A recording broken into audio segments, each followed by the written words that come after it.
Bonjour, moi c'est Julie, et bienvenue dans Les Becs Sucrés, le premier podcast français 100% dédié à la pâtisserie. Dans Les Becs Sucrés, nous partons ensemble à la rencontre des personnalités qui façonnent le milieu de la pâtisserie, qu'ils soient chefs, freelance ou encore managers. Le but ? Découvrir leur parcours, ce qui les fait vibrer, mais aussi leurs difficultés et leur vision de la pâtisserie de demain. Aujourd'hui, nous recevons Anne Fassauer, auteure et styliste culinaire, photographe et spécialiste des réseaux sociaux. Vous connaissez certainement Anne via les réseaux et notamment son activité sur Instagram, où elle nous régale d'images et de recettes de pâtisserie plus belles les unes que les autres. Je suis enchantée de pouvoir réaliser ce tout premier épisode des Becs Sucrés avec une esthète de haut niveau. Un grand merci pour ta présence et bienvenue à toi dans les Becs Sucrés. Bonjour Julie, je suis ravie de participer à l'enregistrement de ce premier podcast. J'espère que ça sera une belle aventure et je te souhaite beaucoup de chance dans ces projets. C'est gentil, je te remercie. Alors Anne, dis-moi tout, est-ce que tu as toujours été un bec sucré ? Définitivement oui. Moi je suis née en Alsace où j'ai passé le plus clair de mon enfance. Comme tu le sais sans doute puisque toi aussi tu connais bien l'Alsace, c'est vraiment une terre gourmande par excellence. Et j'ai grandi auprès d'une nounou qui était très bec sucré elle aussi, qui pour m'occuper me faisait faire des gâteaux. Et du coup je crois que c'est de là que vient ma passion pour la pâtisserie. Si tu avais un souvenir d'enfance, une pâtisserie peut-être que ta nounou te préparait, quel serait-il ? Moi, je dirais les traditionnels bredela de Noël, à la fois parce que c'est hyper ludique, c'est souvent de la pâte sablée qu'on découpe à l'emporte-pièce avec différentes petites formes. On les garnissait de confiture, de chocolat, de poudre de coco. Enfin voilà, c'était vraiment super chouette et ça me rappelle de très bons souvenirs. Et dis-moi, qu'est-ce qui t'a poussé à rejoindre le monde de la pâtisserie et à en faire ton métier ? Je crois que j'ai toujours été gourmande, toujours un bec sucré. C'est vrai que j'ai pas tout de suite choisi la pâtisserie comme orientation professionnelle. Moi, j'ai d'abord fait en fait un master en marketing. J'ai fait classe préparatoire, une école de commerce et puis un master en marketing. Et j'ai toujours utilisé mon temps libre en fait à faire des gâteaux pour régaler mes copines et ma famille. Et suite à l'obtention de ce master en marketing, je me suis inscrite à Ferrandi pour passer un CAP et changer vraiment de décor. Mais je crois que la pâtisserie a toujours été plus ou moins présente pour moi, ou de manière plus générale la gastronomie, parce qu'en fait tout ce que je faisais en école de commerce, il y avait plein de travaux à faire, un mémoire et plein de petits travaux pratiques, et je les ai toujours orientés autour de la gastronomie. Par exemple, mon mémoire de fin d'études, c'était de savoir quel était le lien entre la marque et l'authenticité dans le milieu de la gastronomie. J'ai passé une année d'études à Montréal et là, on devait créer un vrai projet de toute pièce. Et moi, j'avais imaginé de proposer un food truck que j'avais appelé le food truck pour les maternelles, parce qu'en fait, il faut savoir qu'au Canada, il n'y a pas de cantine scolaire pour les écoles. Tous les enfants arrivent avec leur lunchbox le matin et déjeunent avec le midi. Et moi, j'avais imaginé un food truck qui passerait d'école en école et qui proposerait justement des lunchbox le matin ou le midi pour décharger un peu l'emploi du temps des mamans qui étaient déjà bien occupées à l'époque. Donc voilà, j'avais toujours gardé un pied un peu dans la gastronomie, je m'étais toujours intéressée. J'avais aussi travaillé pour Geneviève Rambois, qui est une chocolatière installée à Montréal, et on avait revu un petit peu tout son business model. Donc voilà, dès que je le pouvais, j'essayais d'associer mes études académiques avec ma passion pour la gastronomie. Et suite à l'obtention de ce master, j'avais vraiment envie de mettre les mains à la pâte en fait, de manière beaucoup plus précise et beaucoup plus pratique. Et je me suis donc décidée à passer ce CAP pour adultes. C'est une formation qui dure quasiment une année. Il y a 6 mois qui sont faits à l'école à Ferrandi et 6 mois qui sont faits en entreprise. En fait, c'est pas tout à fait 6 mois et 6 mois parce qu'il y a des congés scolaires entre, mais grosso modo c'est ça le schéma et ça a été vraiment pour moi un vrai bonheur. D'accord. Est-ce que tu avais hésité à l'époque à éventuellement faire un CAP cuisine ? Pas du tout. En fait, ce que j'ai pas dit, c'est que quand j'étais en école de commerce, j'avais un petit peu de temps parce que moi, je sortais d'une classe prépa où on bossait énormément. Donc, je suis passée d'un emploi du temps de 70 heures par semaine de travail à peut-être 20. Donc, ça me paraissait, il y avait des trous à combler.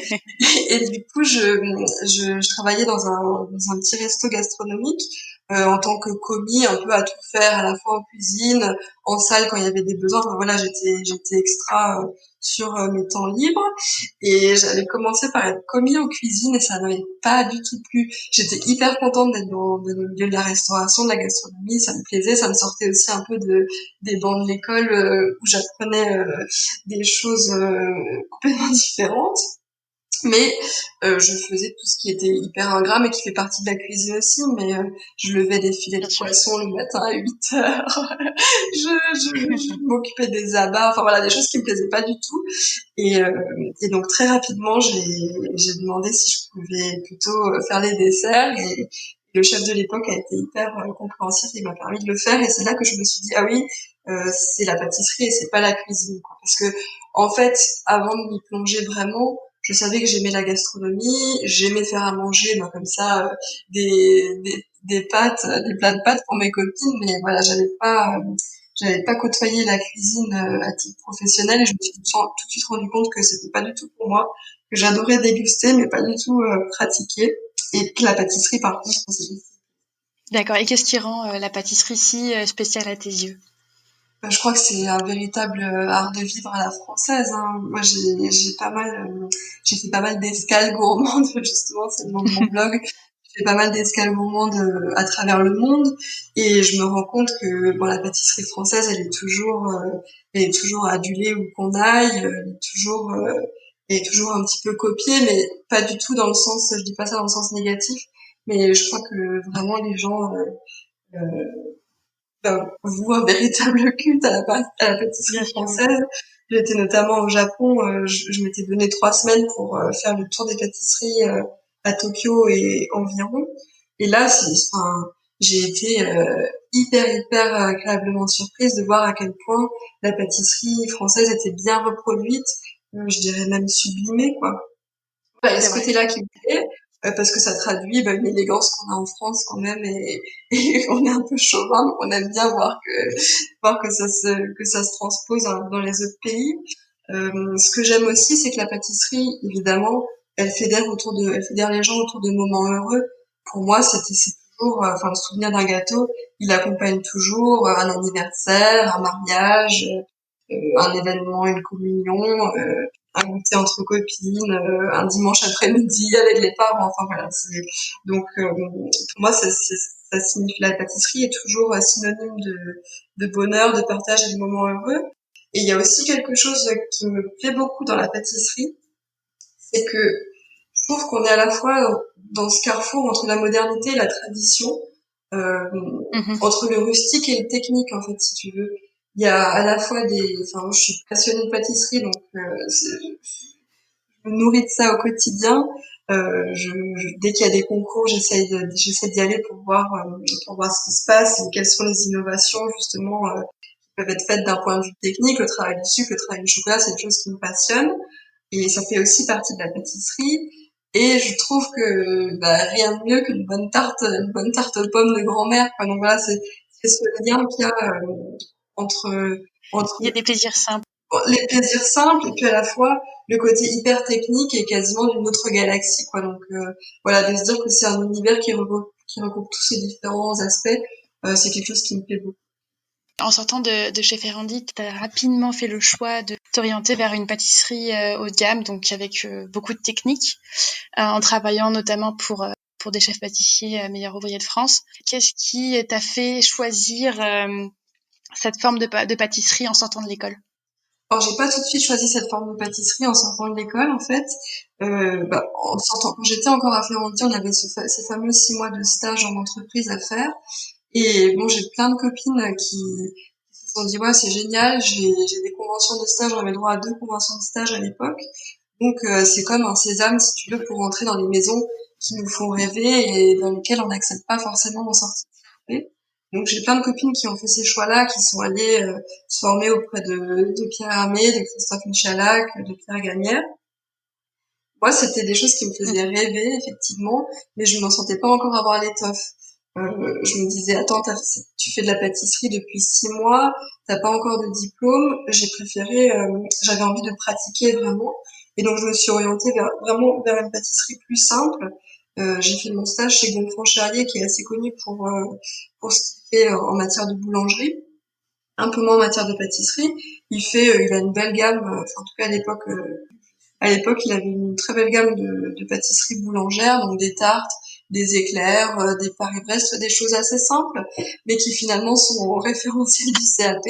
Et, euh, et j'avais besoin de pratiquer ça. On était une toute petite équipe, et donc assez rapidement, comme on faisait des choses simples, ben, j'ai eu le droit de mettre la main à la pâte, et comme j'y suis restée la totalité de mon stage, ça m'a bien fait progresser. C'était pas forcément de la pâtisserie haut de gamme, mais c'était pour moi un premier pas qui était assez important.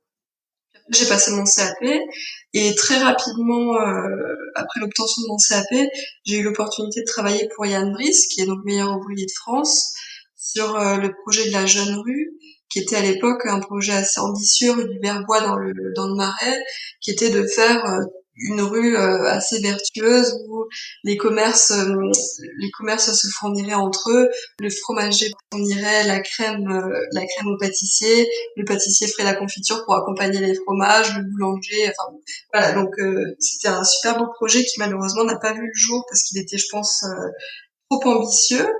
Et donc l'aventure tourbillon avec Yann Brice s'est arrêtée au bout de quelques mois, mais c'était pour moi hyper chouette parce que je côtoyais l'univers des meilleurs ouvriers de France, de la pâtisserie ultra haut de gamme. En plus, comme le projet était en création, on n'a pas n'avait pas les soucis de production, donc on faisait que de la recherche et développement. L'idée c'était vraiment de mettre toute la gamme en place, donc de partir d'une feuille blanche et d'arriver à un produit abouti. Donc là c'est vrai que c'était hyper chouette pour moi parce que je débarquais dans un milieu que finalement je connaissais pas du tout. Moi je savais qu'il existait une recette de pâte à choux et une recette de crème pâtissière. Je pouvais pas imaginer qu'il fallait peut-être revoir la recette de crème pâtissière pour qu'elle ait lieu dans tel ou tel gâteau, etc. Donc c'était vraiment pour moi, ça ouvrait un champ des possibles et voilà, c'était hyper chouette. C'est vrai que c'est souvent un petit peu le côté effrayant de la pâtisserie, de se cantonner à une recette qui fonctionne, dont on connaît bien les quantités et on sait que le résultat sera là. Et de se libérer un petit peu de ça et d'essayer de jouer avec les matières, c'est souvent, je pense, une étape importante pour tout pâtissier, d'abord amateur, qui souhaite arriver à un autre niveau et c'est en tout cas j'imagine quelque chose qui va parler à notre communauté de becs sucrés qui pâtissent à la maison. Oui, tout à fait. Et puis il y a aussi cette notion. Moi, je suis issue à la base, j'ai fait des études scientifiques, donc c'est vrai que j'ai l'habitude d'expérimenter, de chercher des réponses sans avoir toujours les résultats. Et là, dans le côté pâtisserie haut de gamme, j'ai retrouvé ce côté-là qui me plaisait beaucoup, quoi. C'est-à-dire que les choses n'arrivaient pas toutes cuites. Il fallait chercher, il fallait faire des expériences, des essais, apprendre à être déçu pour mieux rebondir. Enfin voilà, c'était toute cette démarche-là qui m'a beaucoup plu.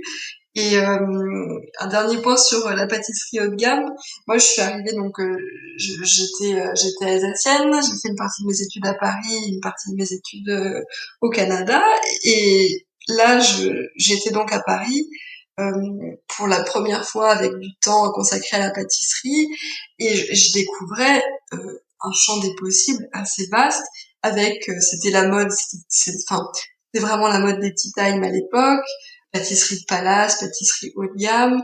Aussi, je me rendais compte qu'il y avait plein de boutiques différentes qui existaient à Paris, ce qui n'existait pas forcément là où je vivais avant. J'ai pris un vrai plaisir à découvrir tout ça et ça a conforté mon choix de m'orienter vers ce style de pâtisserie, en tout cas à ce moment-là.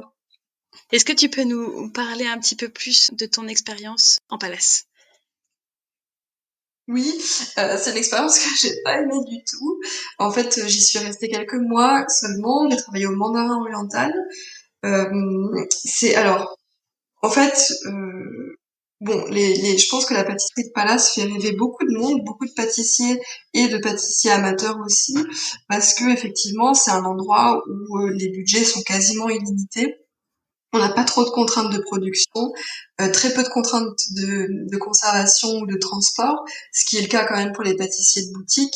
Là, on arrive quasiment à faire de la pâtisserie de boutique avec les mêmes possibilités, le même champ des possibles qu'offre la pâtisserie de restaurant. C'est-à-dire qu'on a envie de servir je sais pas moi, une tartelette aux fraises avec une quenelle de glace à la fraise. En palace, c'est tout à fait possible. Dans une boutique, clairement, ça ne l'est pas. Donc voilà, c'est la pâtisserie de palace fait rêver de l'extérieur parce que voilà, tout est possible en gros. Et moi, ça m'a beaucoup moins plu de l'intérieur parce qu'en fait, bon, on travaillait beaucoup, mais comme comme partout dans ce milieu, on était une équipe qui travaillait. Enfin, il y avait tout le temps du monde au laboratoire, quasiment 24 heures sur 24 pour pouvoir répondre aux demandes des clients les plus farfelus. Clients qui veulent une salade de fruits à 3 heures du matin, fallait qu'il y ait quelqu'un pour le faire. Donc tout ça pour dire qu'on n'était pas une équipe forcément très soudée. On était une équipe qui travaillait rarement ensemble puisqu'on tournait tout le temps. Donc voilà, il y avait, on était, je pense, une dizaine ou une douzaine, mais on n'était jamais là tous ensemble comme pourraient l'être les pâtissiers dans une boutique qui sont là du mardi au samedi, de telle heure à telle heure tous ensemble et qui avancent au même rythme sur la semaine. Donc ça me posait un peu de problème parce que pour moi, ce qui compte aussi en pâtisserie et ce qui me plaisait, c'était le travail d'équipe. Donc ça, je le retrouvais pas trop. Et ce qui me manquait aussi terriblement, c'était que, en fait, on n'avait pas du tout de contact avec le client en boutique. Il y en a déjà pas beaucoup pour le pâtissier. Mais alors là, en palace, on envoyait des gâteaux de rêve, mais on voyait jamais la réaction du client. On n'avait jamais ce côté sympathique de voir l'étincelle dans les yeux du client qui déguste un bon gâteau, quoi. Donc ça, c'était assez frustrant pour moi. Et oui, manque de contact qui m'a pas trop plu, donc voilà, j'ai fait mon expérience, c'était chouette, ça m'a appris beaucoup de choses quand même. Je pense que ça convient à d'autres types de personnalités que la mienne, mais en tout cas, voilà, c'était hyper enrichissant, mais sur une courte durée pour moi. Comment est-ce que tu as rebondi après cette expérience-là? J'ai refait en fait une formation à Ferrandi, parce que moi j'avais fait mon CAP en 2013-2014, il me semble. Et en 2016, j'ai refait une formation qui s'appelle, alors je crois qu'elle n'existe plus, mais elle s'appelle Formation supérieure en pâtisserie. Et en fait, elle était tous les ans, il y a eu 3-4 sessions, je pense, qui étaient tous les ans parrainées par un pâtissier d'exception. Donc moi, je faisais partie de la promotion Angelo Moussa. D'accord. Et c'était une formation qui durait 4-5 mois, un petit peu comme les formations qu'il y a à l'ENSP par exemple, c'est-à-dire qu'on avait une semaine, enfin chaque semaine proposait un stage différent sur un thème différent. Donc on faisait une semaine de la glacerie, la semaine suivante des entremets, la semaine suivante du travail sur glace sculptée, la semaine suivante des croques en bouche, etc. Donc c'était hyper chouette parce qu'on approfondissait vraiment ce qu'on n'avait pas pu voir en CAP. On avait des intervenants extérieurs, voilà, on allait un petit peu plus loin et on voyait des choses qui faisaient encore plus rêver, donc ça c'était hyper chouette. Et suite à ça, j'avais la possibilité de faire un stage en entreprise de nouveau. J'avais eu le temps de faire un petit peu le bilan de mes expériences passées et de me dire qu'est-ce que je recherche dans la pâtisserie, qu'est-ce qui me plaît, qu'est-ce qui me plaît pas, et je m'étais rendu compte que vraiment ce qui me plaisait, c'était ce côté partage et échange, donc c'était hyper important pour moi de retrouver quelque chose, de trouver une forme d'emploi qui me permette à la fois de pratiquer et de partager, et m'est venue à l'idée de faire de la formation. Et j'ai donc eu la possibilité de faire un stage chez Alévire, à la Maison de la Crème, donc qui est à Viroflay, avec Nicolas Boutin, qui est meilleur ouvrier de France lui aussi. Et là, ça a été vraiment une révélation pour moi, parce que je me suis très bien entendue avec lui, et il m'a vraiment appris beaucoup de choses. Notamment, il m'a décomplexé sur la pâte feuilletée, parce que je me rappelle qu'à l'époque, c'était vraiment un truc que j'aimais pas du tout.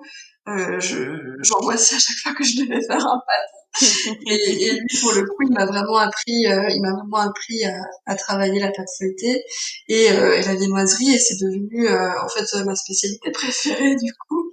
Et voilà, ça a été une expérience hyper enrichissante. Donc là, j'étais en stage de fin d'études. Donc en gros, j'étais assistante sur ces formations et sur sa partie R&D.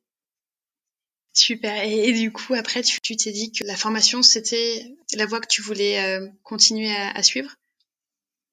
Oui, complètement, ouais. Ça a confirmé l'idée que je m'étais faite de la formation et puis de cette association entre pratique pâtissière et puis aussi un petit peu le côté théorie et le côté partage et échange et contact humain aussi, parce que j'en avais vraiment besoin. Et voilà, donc je faisais partie quand j'étais en stage chez Elevir, fait partie du groupe Savencia. Et dans ce groupe, il y a aussi Valrhona, qui ont une école de formation à Viroflay, dans les mêmes locaux que Elevir, et aussi à Tain-l'Hermitage dans la Drôme. Et j'ai donc postulé. En fait, au départ, je souhaitais être assistante parce que je pensais pas avoir l'étoffe d'être formatrice. Donc, je postulais parce qu'ils prennent régulièrement des assistants qui sortent d'école, en fait. D'accord. Donc, voilà, donc j'avais postulé pour un poste d'assistante. Plutôt, mon idée, c'était plutôt de rester à Paris. Mais il se trouve qu'il y a eu un poste de formatrice qui s'est libéré à Tain-l'Hermitage dans la Drôme, donc là où il y a la maison mère Valrhona. C'était un poste de formatrice pour ce qu'ils appellent la section gourmet, l'école gourmet, donc le grand public. Et ben moi j'ai sauté sur l'occasion directement, j'ai pas du tout réfléchi.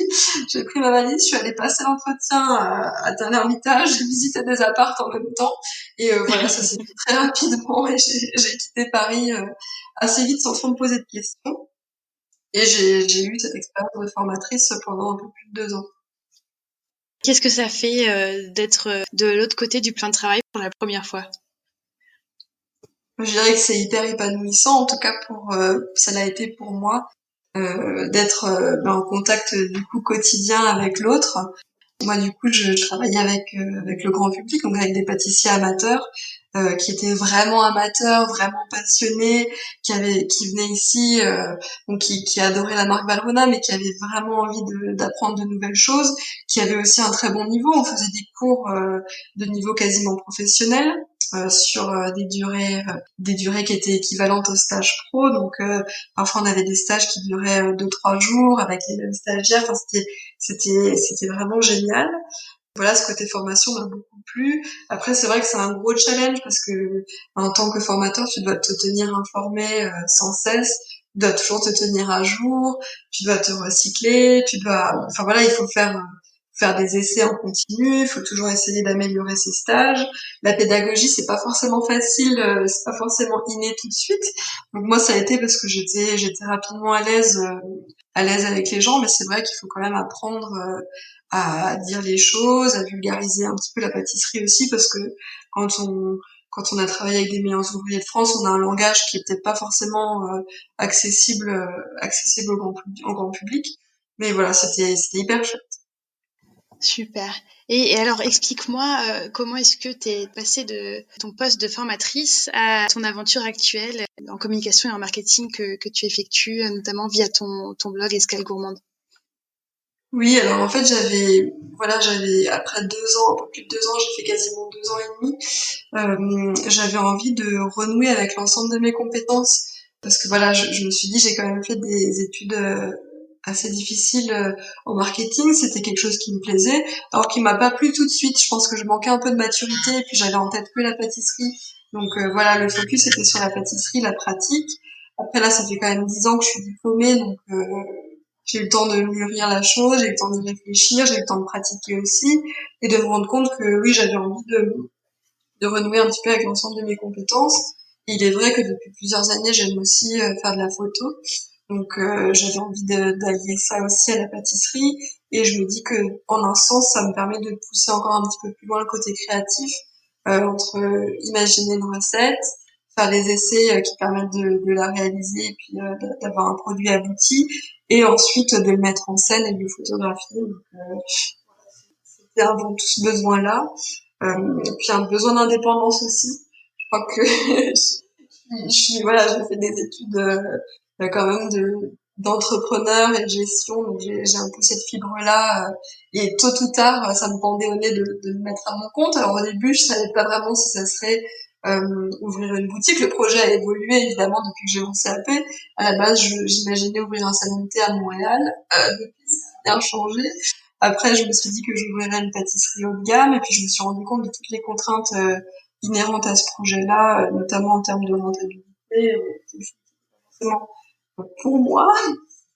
Et voilà, le projet a évolué au fil du chemin, et là, je pense que j'étais assez mûre pour me mettre à mon compte, être indépendante, associer mes compétences. Et finalement, je me rends compte que c'est génial parce que je suis encore plus au contact du monde. enfin, disons que les contacts sont plus diversifiés. Donc pour moi, c'est encore plus enrichissant. Pour les personnes qui nous écoutent et qui se demandent en quoi consiste exactement ton métier aujourd'hui, est-ce que tu peux éventuellement nous parler d'un projet passé que tu as réalisé et comment est-ce que tu as accompagné ton client pour qu'on comprenne la totalité donc, des services que tu proposes aujourd'hui? Oui, alors je propose des services assez vastes et j'ai des clients qui sont assez différents et qui cherchent pas les mêmes choses. Je travaille pour des pâtissiers et des restaurateurs. Je travaille sur leur communication digitale, donc je m'occupe de leurs réseaux sociaux. L'idée, c'est de proposer d'avoir voilà une galerie Instagram qui soit attrayante, qui soit fidèle à leur image, qui soit aussi un petit peu leur vitrine, de les aider sur la rédaction de contenu s'ils ont besoin. D'autres clients qui me sollicitent pour créer des recettes, d'autres clients qui me sollicitent pour faire des photos de produits, voilà, d'ustensiles par exemple de pâtisserie, donc que je mets en scène. J'ai d'autres clients qui me demandent de faire des vidéos. Alors ça c'est tout nouveau pour moi. Je fais ça depuis le début du confinement parce que j'ai eu une demande et qui a ensuite a précipité d'autres demandes. Voilà, donc c'est assez. En fait, je propose vraiment beaucoup de choses. Pleinement différentes.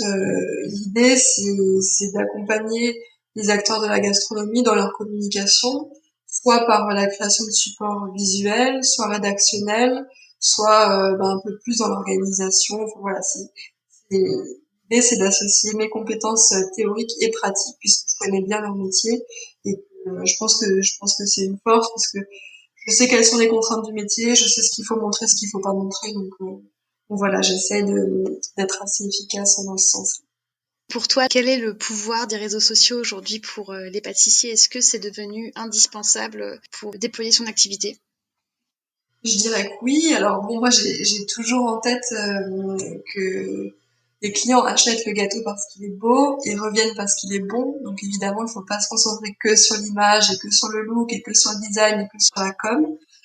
Voilà, parce qu'il y a des pâtissiers qui marchent très bien, qui cartonnent, qui n'ont pas besoin de réseaux sociaux pour attirer de la clientèle. En revanche, il y en a d'autres qui sont tout jeunes et qui ont, je pense, une vraie success story grâce aux réseaux sociaux. Donc voilà, il faut trouver ce qui correspond le mieux à sa personne. Mais je pense quand même qu'aujourd'hui, les réseaux sociaux, c'est hyper important dans le sens où c'est important de soigner son image quoi qu'il en soit.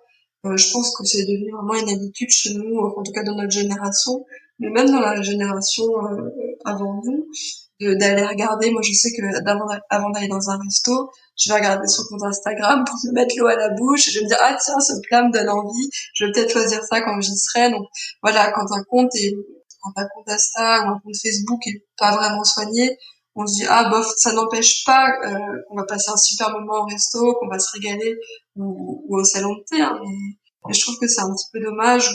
Souvent j'ai des clients aussi qui n'ont pas du tout le temps parce qu'ils sont vraiment débordés. Et du coup, ils ont des messageries inondées de messages, de gens qui demandent à quelle heure ils peuvent commander, Bien sûr. est-ce qu'ils peuvent avoir un gâteau pour leur grand-mère ce dimanche, et nanani et nanana. Et ils répondent pas, en fait. Donc, je trouve que c'est dommage d'avoir une super boutique. C'est des ventes manquées, bien sûr. Ouais, d'avoir une super boutique, un super service client sur place, des vendeuses au top qui connaissent hyper bien leurs produits, mais que en amont ou après l'acte d'achat, voilà, qu'il n'y ait pas cet échange sur les réseaux qui est devenu pour moi aujourd'hui hyper important quand même. Je pense que les réseaux sociaux sont devenus aussi un bon moyen de faire valoir un petit peu son identité, sa singularité. Si on veut montrer en toute transparence comment on travaille, par exemple, c'est aussi un bon moyen de filmer des petites scénettes en labo. Enfin voilà, on peut donner accès à notre clientèle à des choses auxquelles elles n'ont pas accès en venant simplement sur place. Et je trouve qu'en ce sens-là, c'est assez chouette. Et c'est vrai que la communication actuelle est quand même vraiment axée sur les photos. Et la place de la photo est devenue très importante. Tu en as toi-même Oui. fait une partie de ton activité. Et on a le plaisir à découvrir toutes tes créations sur ton propre compte Instagram. Peux-tu nous dire quels sont les attributs d'une bonne photo, ou en général, qu'est-ce qu'il faut représenter et quel message il faut faire passer? Je crois qu'il faut donner envie avant tout. Non, ce qui est important, effectivement, pour moi, hein, c'est de susciter la gourmandise. Je crois qu'il y a différents styles en photo. On voit bien sur Instagram, il y a plein de photos. À la fois, il y a plein de photos qui se ressemblent. Il y a plein de photos hyper différentes. Moi, je suis abonnée à plein de comptes différents parce qu'évidemment, je me nourris de ça aussi. Et il y a plein de manières de mettre en scène un gâteau ou un plat hyper différentes. Et je suis toujours surprise de voir à quel point, même si les photos sont complètement différentes, que le style est plutôt sombre ou plutôt lumineux, que c'est plutôt chargé ou plutôt épuré, mais qu'à chaque fois ça donne envie. Donc voilà, je pense qu'il n'y a pas vraiment de règle pour une bonne photo food, à part se dire, est-ce que si je vois ça, j'ai envie de l'acheter, j'ai envie de le manger, j'ai envie de passer un bon moment autour de ça. Moi-même, j'ai changé un peu de style, si je peux dire. Je suis pas hyper à l'aise avec ce mot-là, mais c'est vrai qu'au début, j'avais une galerie, c'était tous mes gâteaux sur fond blanc. Je voulais, voilà, montrer le gâteau à l'état pur, à quel point il pouvait être beau. Alors, c'était pas mes gâteaux, hein, c'était les gâteaux que je goûtais chez les pâtissiers que j'avais rencontrés. Et en fait, j'ai été un peu lassée de ce style, entre guillemets, tout blanc. Donc là, depuis une quinzaine de jours, je reviens à un style un peu plus mis en scène. Voilà, je pense que ce qu'il faut, c'est de rester authentique et fidèle, en fait, à l'image qu'on veut montrer. Après, il y a des artisans qui ont pas forcément envie de mettre en scène, mais vraiment de mettre l'accent sur le produit et qui font du coup des photos avec un super éclairage en sur fond blanc. C'est magnifique aussi. Voilà, c'est vraiment en fonction aussi un peu de sa ligne éditoriale et des objectifs fixes et de l'image qu'on a envie de dégager. Mais je crois qu'une bonne photo food, celle qui donne envie et qui est gourmande, quoi. Merci Anne pour tes conseils photos. Je voudrais continuer cette interview en parlant de ta carrière et de ce qui t'attend. Peux-tu nous dire quels sont tes prochains challenges? Quels sont mes prochains challenges? Il y en a tellement. Je fourmille d'idées, j'ai le cerveau en ébullition quasiment tout le temps, je pense, depuis que je suis née, mais en particulier depuis que je suis à mon compte, parce que c'est vrai que du coup, à la fois tout est possible et à la fois il y a plein de contraintes, donc c'est assez nouveau pour moi. Euh, pendant le confinement, j'ai profité de ce temps-là parce que du coup, mon activité a été un petit peu mise à l'arrêt puisque, bah, forcément, mes clients étaient contraints d'arrêter leur activité pour la plupart. Donc, j'ai profité de ce temps pour faire un e-book. C'était une idée que j'avais en tête depuis un petit moment, mais bon, quand on bosse, c'est toujours compliqué de prendre beaucoup de temps pour faire ce genre de choses. Et du coup, j'ai sorti un e-book d'une vingtaine de recettes, bon, plutôt pâtissières, pro, un peu compliqué en fait à faire à la maison. C'est plus destiné aux professionnels, mais ça m'a vachement plu et je l'ai mis en vente sur mon site et ça a bien marché. Et donc là, j'ai envie d'en faire d'autres, plus accessibles cette fois pour les amateurs qui ont envie de faire des bonnes recettes, mais sans avoir 56 000 moules et 50 ingrédients différents. Donc, je suis en train de travailler là-dessus. Voilà, j'ai plein de projets. Ben, évidemment, avec mes clients, j'ai plein de projets dont je parle pas, mais ça me prend pas mal de temps. Et sinon, concernant, on va dire, ma communauté, j'ai toujours un petit peu, je suis toujours un petit peu sur la retenue. En fait, disons que j'ai un peu de mal à parler de moi. J'étais plus à l'aise à parler du travail des autres que du mien. Là, j'essaie de changer un petit peu parce que j'habite en Drôme-Ardèche, donc c'est un peu plus compliqué aussi de parler du travail des autres qu'en vivant à Paris. Donc j'essaye de parler un petit peu plus de mon travail et j'aimerais développer un peu plus l'interaction en fait via des stories ou des lives, des filmer peut-être des pas à pas comme je le fais pour mes clients, mais en faire d'autres pour ma communauté, rendre les recettes un petit peu plus vivantes, un petit peu plus dynamiques. Mais c'est quelque chose que j'ai du mal à faire parce qu'en fait je suis pas du tout timide, mais c'est vrai que j'ai du mal à dire bonjour sur Insta tous les matins, comment allez-vous. Enfin voilà, c'est pas trop mon truc. Donc je vais essayer de trouver, c'est un peu le challenge de l'année 2020, c'est de trouver un moyen de communiquer un peu plus, de manière un petit peu plus interactive, mais sans pour autant montrer ma tête toutes les 5 minutes, quoi. Il faut trouver ton juste milieu et c'est vrai que c'est des communications, ouais, c'est une forme de communication qui est particulière et qui est instantanée où tu te dévoiles aussi un peu. Donc je pense que c'est pas évident. En tout cas, bravo et c'est des beaux challenges qu'on aura plaisir à suivre. Merci. Est-ce que tu peux nous dire quand est-ce qu'on peut attendre la publication de ton prochain e-book? Je suis en train de travailler dessus. Là, c'est pareil, je vais essayer de travailler sur une vingtaine de recettes.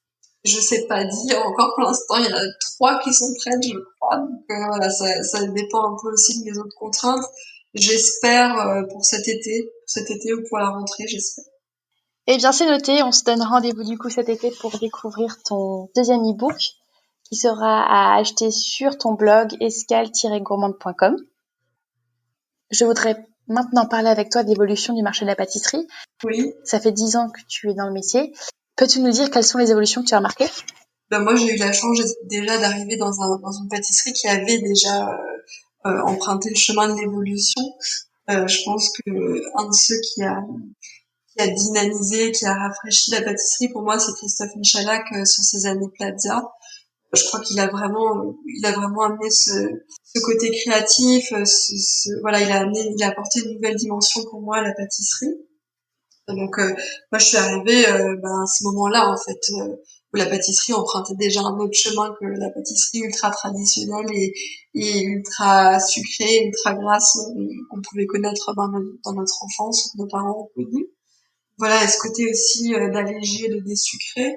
Je crois que les pâtissiers prennent conscience qu'il y a aujourd'hui, il y a d'autres modes de consommation, il y a d'autres régimes alimentaires. Donc, ils essayent petit à petit d'aller vers une pâtisserie un petit peu plus naturelle, un petit peu plus végétale, libre de gluten.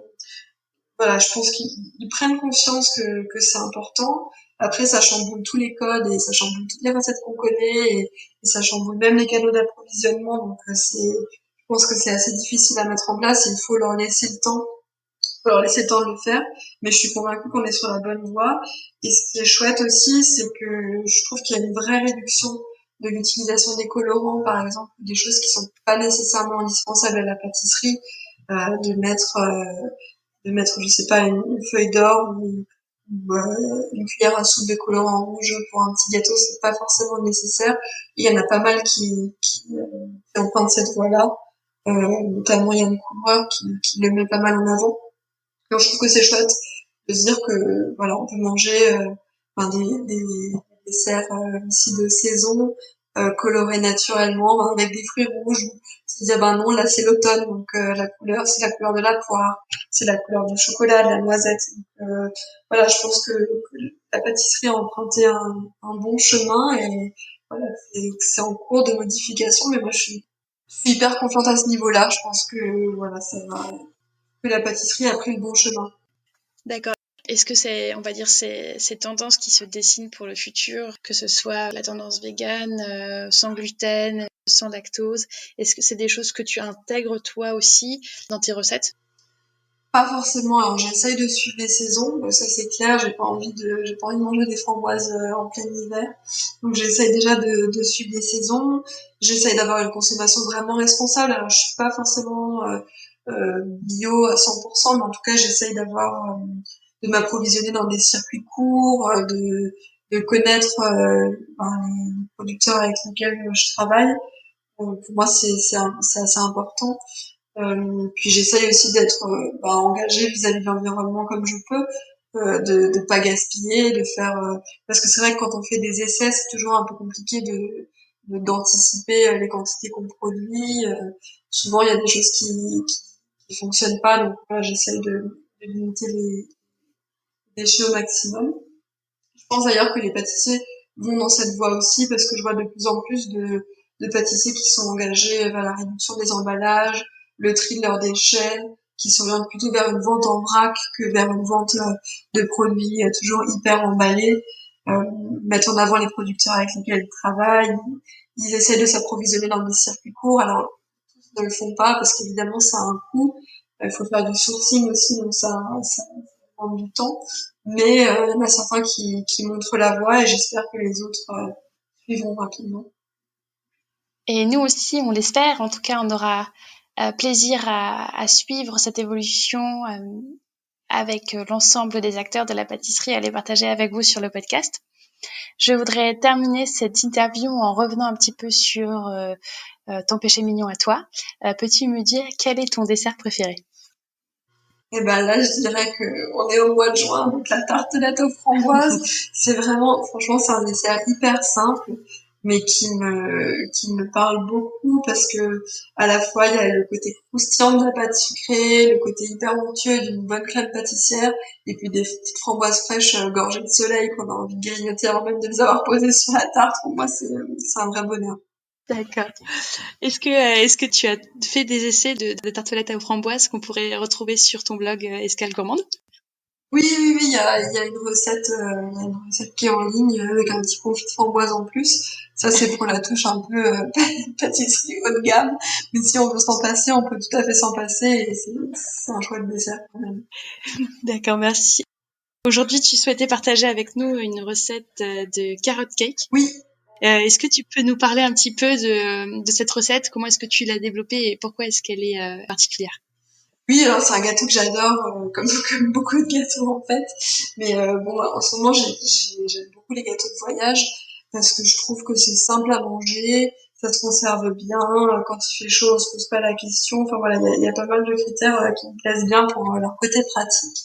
Et le carrot cake, ben j'aime bien parce qu'il y a plein d'épices, c'est assez savoureux, c'est toujours assez moelleux. J'avais envie de changer du traditionnel glaçage au cream cheese et de proposer quelque chose qui reste vraiment dans la thématique du gâteau de voyage, c'est-à-dire qui réponde aux contraintes de transport. Un gâteau de voyage, c'est traditionnellement un gâteau qui doit pouvoir se transporter en voyage, donc hors frigo pendant plusieurs jours. Et j'ai réfléchi un petit peu à ce que je pouvais proposer. Et du coup, pour remplacer le cream cheese, j'ai pensé à une pâte de fruits orange carotte. Donc la pâte de fruits, elle se conserve bien à température ambiante et je trouve que ça apporte une petite originalité en plus. Super, en tout cas, merci d'avoir partagé cette recette avec nous. On vous invite à la découvrir sur la page Instagram des Becs Sucrés Podcast et sur le site internet. J'espère qu'elle vous plaira. En tout cas, la photo est exceptionnelle. Elle donnera, j'en suis sûre, envie à tout le monde de tester, de se mettre au fourneau. Et pour terminer, Anne, dis-nous, où est-ce qu'on peut te suivre sur les réseaux?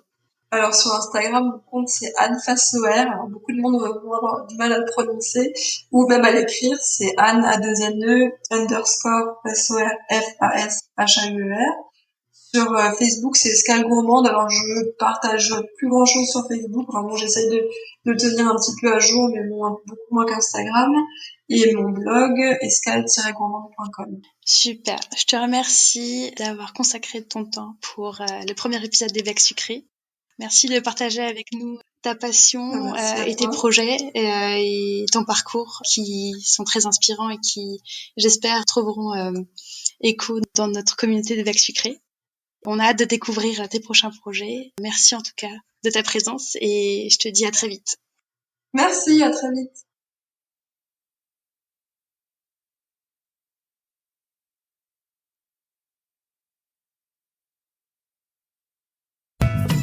J'espère que cet épisode t'a plu. N'hésite pas à nous laisser un commentaire sur ton application de podcast préférée et à en parler autour de toi.